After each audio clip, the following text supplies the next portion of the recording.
Yo, what is up, everybody? It's your boy Gene. I'm back again with another one. I'm excited to be back because we get to do what you guys can already see behind me, my favorite series here on the channel, DoomBreaker. But before we jump into it, gotta give a shout out to Webtoons, always for allowing us to do content there. We greatly appreciate all the support we receive from Webtoon. And for those who don't know, all of our series we do comes from Webtoon, so go over there, give those guys a check out, or just download the app simply on your phone and scroll, and find whatever you like. DoomBreaker, any other series we do here on the channel, come from there. So to our Dorian fans, thank you guys for all the support you guys give us. Liking the video, subscribing to the channel. Subscribe if you haven't, little button there, just hit it there and you will join the Fix Nation. And as always, make sure you like the video. But I'm gonna stop rambling. I want to jump straight into this. So let's just do that because DoomBreaker, #1 series for me.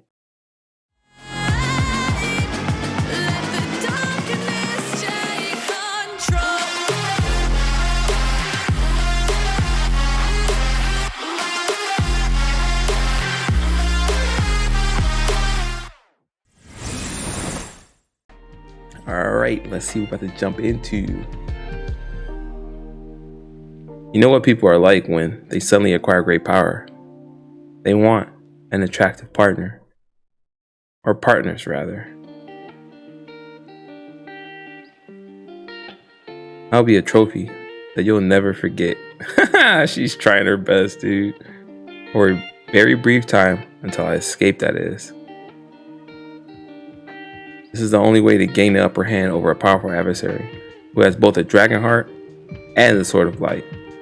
Not even you can fight your instincts. Hey, cut the bullshit and spit up the marked bug. Damn. He thought that shit was gonna work.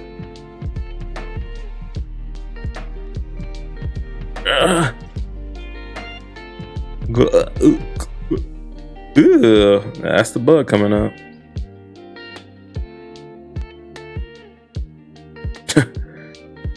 Oh, Leah, you haven't changed at all. This is my previous life. Back then as well. We're almost done. Once this is over, we can be together, Zephyr. Trying to seduce my man back then. Look at her knife. You'll trust me and do as I say, won't you? All you wanted was to use me and then toss me away.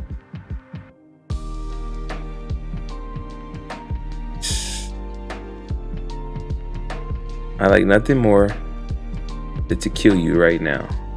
But I'll give you one more chance for the sake of your brother Ned. Whether I kill you or not, it depends on what you do from now on. Open your eyes. Yeah. Oh boy. Oh boy. We didn't get to see what happened. Are you all done? I use language enchantment on her so that she'll return to normal gradually. There's a risk of side effects. If you change a person's brain too suddenly, it'll take a while for her sense and memories to fully return. I didn't expect it to take so long. This is the best way to minimize the side effects. To be honest, I thought you opposed the idea of fixing the smiling woman. You and Ophelia were so eager to get rid of her. Well, to be honest, part of me wants to torment her, but it wouldn't hurt to have someone as talented as her working for us. I'll make her pay for all the trouble she caused us. She is Ned's long-lost family, after all. We have to help her. Hey, you're contradicting yourself. Anyway, she's passed out at the moment. I took the opportunity to install a safety device, just in case, before leaving her. For now, this ensures that I can move on to my next task without having to worry about her. Honestly, I really didn't want to see her. At first, I just wanted to kill her. Then I decided against it since she's Ned's older sister. But I'm afraid of what she might do if I don't kill her. So I would rather have not met her at all. It's just as I expected. After meeting her, I couldn't contain my rage and resentment. Yeah, until the moment I died, in fact, even after I died, I could never understand you. Why did you remain with the Tartarus worshippers despite knowing the truth?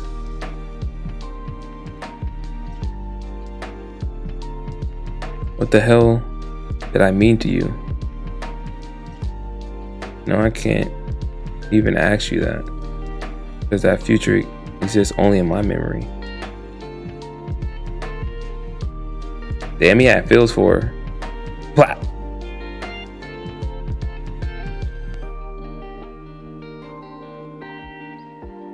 Chew. What in the world? Oh my. The shoelace suddenly came undone.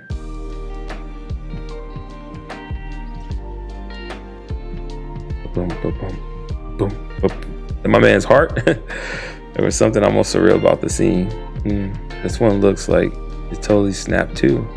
I can't wear these anymore. Dark stairway. Boom, boom, boom. The slightly chilly air.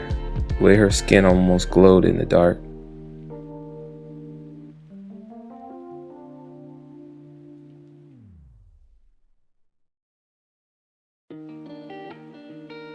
You're so cute when you're jealous. Jealous? Nonsense. I seduced you.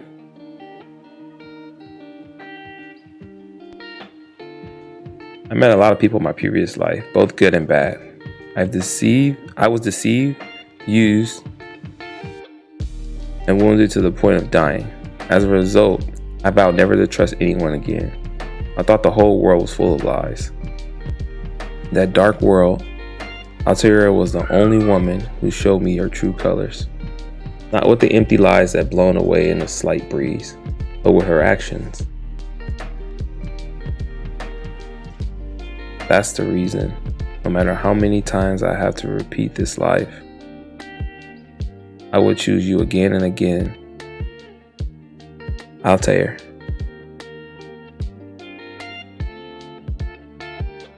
I've been opened up again. Great Temple of the Third Parish held a grand worship ceremony and officially proclaimed the end of the tomb raid.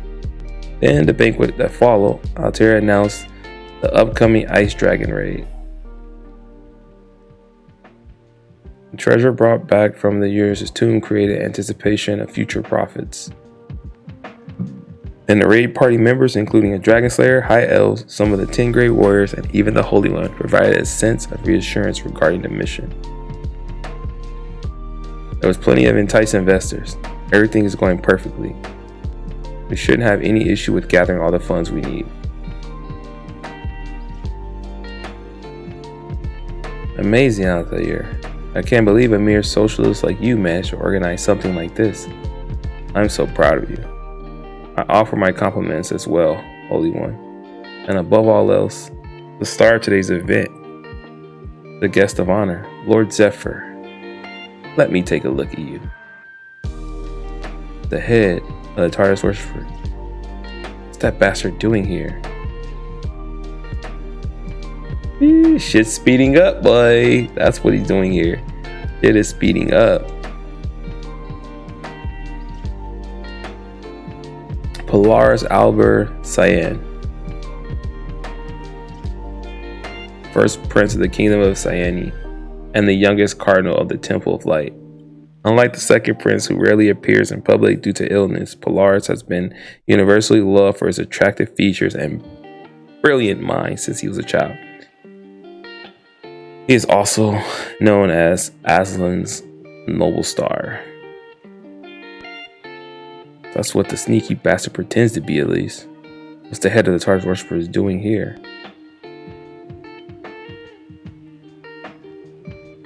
Welcome, Cardinal Polaris. Thank you for making time in your busy schedule to honor us with a visit.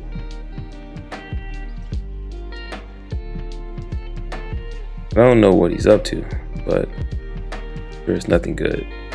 Can't let him tear Zephyr apart in front of everyone.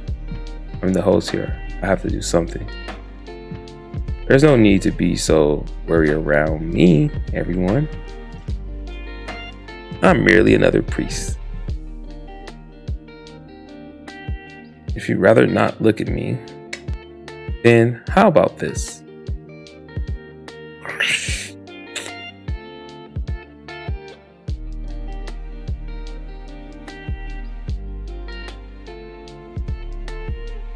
Children? Now, kids, just like we practice. Oh, they're singing. That's nice, I guess.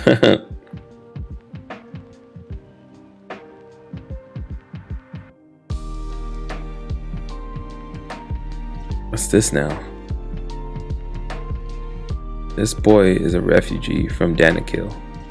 He lost his family to the dragon's poison. These sisters lost their home to the undead monsters from the tomb of the fallen princess. They were the only two survivors. All I could do was rescue these orphans and try to look after them as best as I could. But you stopped the tragedy altogether, sir. On behalf of all these children, I would like to thank you, Lord Zephyr. Ooh, almighty Arya, long live Lord Zephyr. Hooray, liar. You wouldn't come here just to congratulate Zephyr. What's the real meaning of all this? Damn, everyone's onto him. Are you aware of the dungeon bubble break that occurred 12 years ago? Scams involving dungeons got out of control and ended up creating an economic crisis that shook the whole continent to its foundation. In order to prevent the recurrence of such a crisis, numerous dungeons-related laws were enacted. Article 4, Paragraph 1 of the Dungeon Act, regarding all gear, items, and other valuables found during dungeon raids. All such goods must be appraised by a nationally accredited expert and reported to the investors. The results of the raid must be presented either to the king or representative thereof, generally either a lord or a dungeon management organization under the command of a lord. Wow. Article 4, Paragraph 2. The appraised value must be calculated based on the current market value. Any false reports are punishable by up to 3 years of imprisonment or a fine of up to 5,000 gold. However, I noticed that the appraised amount reported from the Black Dragon Heart is 0. All the murmurs. Article 4, Paragraph 3. No obtained item from a dungeon can be given away by the raid party until the obligations of the first paragraph has been fulfilled. This includes the sale, transfer, and use of items. In the event that a recovery item or an item belonging to an individual is used unavoidably before being reported, the value of said item must be deducted from the raid party's profits. The value of the Dragon Heart was reported as 0. Accordingly, the amount deducted from the Dragon Heart is 0 as well. This is clearly a false report. Cardinal, I can explain. At least that's what someone might think. Not me, naturally. Other people. Those willing to hear, hark my words. How can material wealth possibly take precedence over the goddess's will? Of course it's worth 0 gold. How could we measure the value of a dragon heart in human currency? After all, this is an item with a sacred destiny assigned by the goddess herself. I'm well aware of Lord Zephyr's noble intentions as an emissary of the goddess. Where is he going with this? The value of such a priceless item cannot be measured in worthless gold. The goddess herself wished for Lord Zephyr to have the dragon heart. Wait a minute, something isn't right. Damn, everybody's like, what the hell's going on? He's already made clear his intentions to rescue us from the chaos. Oh, here's what he's saying. He said he's already made it clear to rescue us from the chaos without accepting a single gold. Who would dare to suggest that he pay for the dragon heart? bastard. I've never been so happy in my life. I have been born as a cardinal of the Temple of Light and a royal prince. As soon as I heard the news of Lord Zephyr, I hurried over to the royal capital and appealed to my father, the king. This is divine matter. It is out of our control. So I asked him to withhold any legal action against Lord Zephyr. Then I paid a visit to the bishop of each parish. I obtained signatures from the 5th, 6th, 7th, 8th, 9th, 10th, 12th, and 14th parishes, as well as my own, the 13th parish, of course. I even got the Cardinal Vicar of the 4th parish to sign in place of the missing bishop. There are the signatures of 10 people in total. All 10 of us represent and acknowledge, take your actions were a miracle approved by the goddess, and we recognize the legally exceptional nature of the situation. It was extremely admirable of you to save us from the chaos without any expectation of reward whatsoever. I commend you on your such tremendous sacrifices and devotion to humanity, Lord Zephyr. Yeah, I don't get what the hell he's doing either. He's playing a sick ass game right now. We bishops promise to offer our full support to your noble cause, and we will gladly establish a humanitarian foundation to ensure that all the profits from the raids are used to help people in need. We fell right into his trap. I knew he would interfere at some point, but I didn't expect him to do this. I used various religious loopholes to avoid legal responsibilities, but I didn't think that he would come back and haunt me like this. We will help people without accepting a single gold for our troubles. If we refuse to do so, then the issue of the dragon heart embezzlement will be raised again. But if we go along with this, then we'll lose all the profits we made from the raids. Perhaps Altair can find some way out of this with her gift for speaking. But that's hardly the biggest issue right now. It's problematic that Polaris is the one who is making these absurd claims. Polaris is extremely close to the Golden Dragon. Although he forfeited his right to succession to the throne and became a priest, he then became a bishop in the territory of Magnus Fraser, the Golden Dragon. As a result, he gained even greater power than before. An opposition to Polaris is the same as opposing the Golden Dragon who cares about him so deeply. Once he sets his mind on something, no one can stand in his way. We need to somehow make Polaris back down voluntarily. Let's go. There's nothing more to gain here. What? But, oh, come on, don't be naive. Cardinal Polaris just said that he's taking all the profits from this raid prior to establish a humanitarian foundation. There isn't a cent to be made from this investment. Well, are you surprised? I didn't come here for a rematch with you. I came to completely crush you once and for all. No.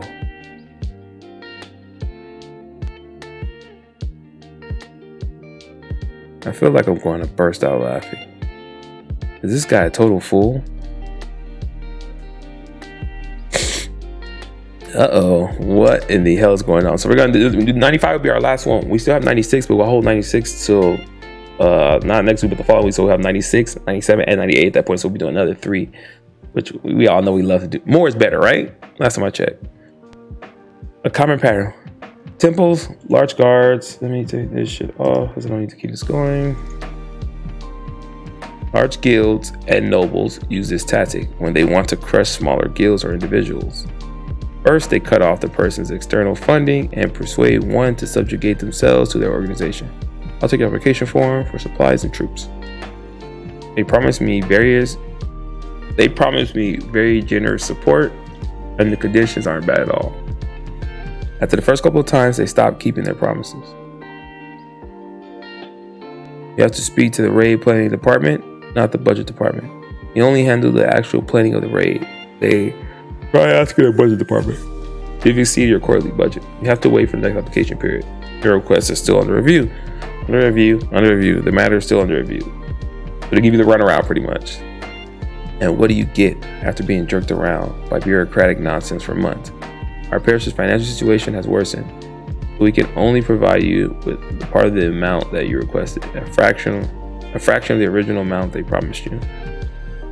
Few sickly troops and saboteurs who will intentionally mess up the raid. In order to avoid losing your strongest raid party members to other parties, you have to give them a down payment of thousands of gold coins every year. Meanwhile, the cost of renting gear to use in difficult dungeons can run to hundreds of thousands of gold coins. Price 13 years ago, 450,000. Recent bid auction 2 million gold. Damn. And if someone drives up the price on purpose, like in the case of the Shining Lance, the auction price skyrockets. Plus, you need enchantments suited to the types of monsters in the dungeon. Then there's a cost of materials for special and custom-made gear. Personal expenses and rations for dozens or even hundreds of ordinary party members. The cost of potion, horses, feed, and other consumables. On top of that, you even have to buy the right to raid the dungeon. Authorized personnel only. This dungeon belongs to the Temple of Light. The larger the raid, the greater the expenses. So losing your profits and not having any support from the authorities is essentially a death sentence for a raid party. I'm curious, how long do you think your group will last? Or do you have another trick hidden up your sleeve? I hope you realize you need to be careful about how you behave. Now that you're a hero and not a slave. Whether you like it or not, you have to follow the rules. That's the only way to ensure people's support. Maybe this is news to you, as you've never known what it's like to have a higher title before. You can't go around taking whatever you like anymore. There's nothing a lowly peasant like you can do about it. Altair will go bankrupt, paying for everything on your behalf. How sad. But she still has her pride as a princess. So, if you do take everything she owns, at least leave her with some underwear. Why the serious face? You look like you're going to hit me. Although the thought of you hitting me only makes me laugh.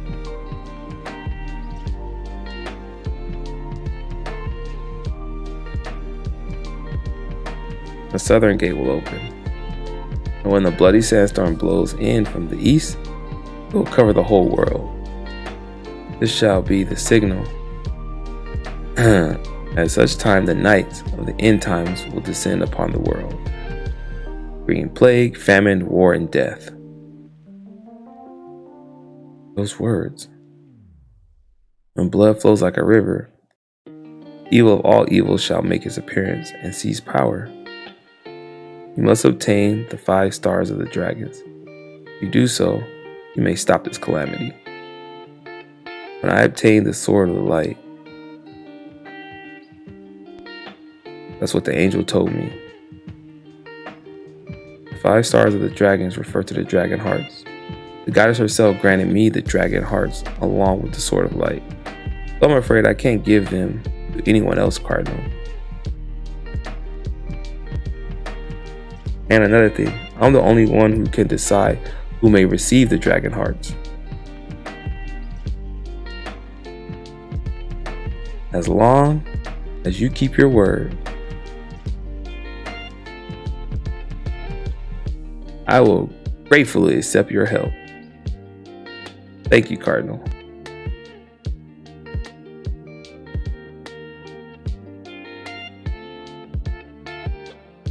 I look forward to receiving a contract regarding donations to the foundation. Take care. He ended that quite gracefully for a commoner. But he won't let me have the dragon heart, huh? I'm the only one who can decide who may receive the dragon heart. Is he going to give it to Altair? Does he intend to strengthen his raid party in order to fight me? What a fool. Did he really go to all that trouble, only to bring about his own demise? The dragon's heart were originally 1. You have to gather all 7 of them and combine them again. Otherwise, they're useless.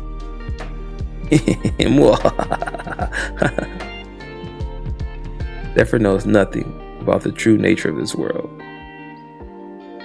There's no need to take him too seriously for the time being.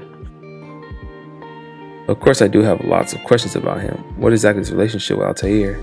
Those lines he said he heard from an angel, cobbled together from scripture. Is he really guided by the goddess revelation? Why would the goddesses go to so much trouble? I could have easily found out whether he was lying if I used manner perception. There were too many people watching. It's unfortunate, but it doesn't matter. I don't mind if there's a slight hitch now, because I've taken every precaution to ensure that nothing will stop Tartarus from being summoned. I just want to enjoy myself for a bit longer during the brief time allotted to me. And I prepared another gift for them as well. Huh? Who are you? Do you know my master? A few days ago, after Zephyr entered the Silver Key. Of course. I'm a friend of Nimenosha.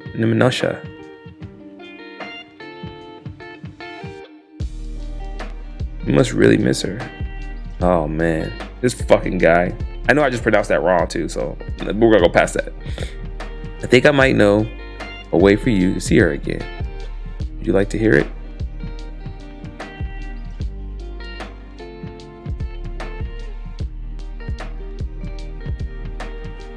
You handled that well. Too bad we lost the prophets, but you managed to keep the dragon heart. I can't think of a better counterattack than that. But why do you look so happy for someone who just took a hit like that? Was this part of your plan too, Lord Zephyr? No, I didn't see this coming. That's why it's so funny. To be honest, I expected something even worse. Plus, this finally explains some of Polaris' behavior that I couldn't understand in my previous life. I wonder why he appeared at the time. So you are the one in possession of the dragon heart. Then, I came up with my own theory after getting a hint from something that Altair said. John Howe, the white dragon, is the greatest source of concern to the head of the Tartarus worshippers. If anyone could foil his plans, it would be John Howe. John Howe? This Polaris didn't see Olden's death coming. Wouldn't he want to check whether the white dragon was involved? That's true. Then, in my previous life, why did it take him 2 years to pay a visit to Iridi, the white dragon's disciple? The answer is no. Are you the new guy? Nice to meet you. My name is Iridos, but you can call me Iridi. And this is Marenia, the ice dragon. She's our party's guardian deity. He'll never gather all the dragon hearts. That's why Polaris was relieved. Oh shit. He figured we won't be able to gather the power we need to win this long war. So I did a bit of acting on purpose. I pretended not to know what the dragon heart is for, and that I have no intention of gathering all the dragon hearts. A goddamn fool. And then he screwed off and left us alone. Does he really think he can beat us with politics or pressure us with money? That's how humans fight each other. That bastard. That bastard must think he's still human. If Polaris had revealed his true power and attacked me, I'd be dead now. Once he really starts trying to get in our way, our party will be more concerned with staying alive than getting money. In spite of all that, he let me go even though he's now aware of my existence. And he didn't reveal who I am to the Tartarus worshippers after our little showdown, because those are the rules of the game. Even though I'm now a hero of the Temple of Light, that doesn't mean anything to him, because he thinks he could have be eliminated by the Golden Dragon for being a threat to the kingdom, and thereby cause an internal conflict within the Temple of Light whenever he lights. He wasn't just looking down on me. All the power he's been enjoying for so long has gone to his head, based on a look on his face. I think he genuinely believed that he beat me. He just couldn't contain his gleeful sneers. This was a perfect chance for him to totally defeat me. Lars won't realize the mistake he just made for a long time. He's going to kick himself for missing this opportunity. We have to take a step backwards, but as a result, we can go much further. Yee, okay. All right, y'all, I'm going to call it here. That is going to be it for this one. We'll be back again in 2 weeks. Because every other week, we'll do 96, 97, 98 at that point. So we're getting almost to episode 100. DoomBreaker, that's pretty wild. But guys, thank you guys for hanging out. As always, make sure you guys like the video and share this bad boy out. And as I always say, leave comments too, man. Leave comments. But as I always say, take care of yourselves. It's very important. And each other. I'll catch you guys later. It's your boy G, and I'm out. Peace.